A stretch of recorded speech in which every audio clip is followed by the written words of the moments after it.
Snehalaya silks.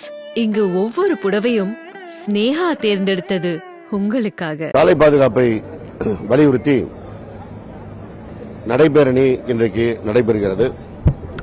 இந்தியாவில் நடைபெறுகின்ற சாலை விபத்துகளில் முதலிடத்தில் தமிழகம் இருக்கிறது என்ற காரணத்தினால் சாலை பாதுகாப்பை தமிழகத்தில் நாம் வலியுறுத்த வேண்டிய இடத்தில் இருக்கின்றோம்.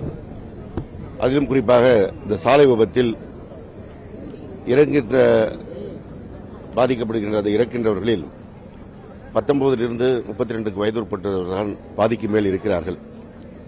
அதேபோன்று ஓட்டுநர்களின் தவறால் தான் இந்த சாலை விபத்தில் பெருமளவில் நடக்கிறது. எனவே மக்களிடத்தில் இது குறித்து விழிப்புணர்வு ஏற்படுத்துவதற்காக இந்த விழிப்புணர்வு நடைபெறுகிறது.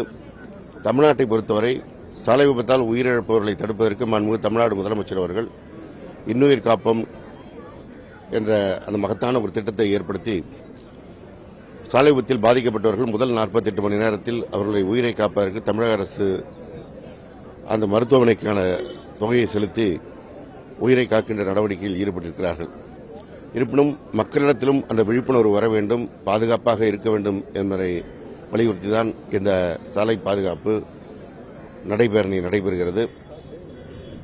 கடந்த காலத்தில் இருந்ததை விட இப்பொழுது சாலை விபத்துகள் குறைந்திருந்தாலும் இன்னும் முழுவதுமாக குறைப்பதற்கான நடவடிக்கை எடுப்பதற்கு போக்குவரத்துறை அனைத்து நடவடிக்கையிலும் எடுத்து வருகிறது. அதில் ஒரு பணியாகத்தான் இன்றைக்கு இந்த சாலை விழிப்புணர்வு பாதுகாப்பு விழிப்புணர்வு நடைபெறணி நடைபெறுகிறது. ஸ்னேஹாலயா சில்க்ஸ்.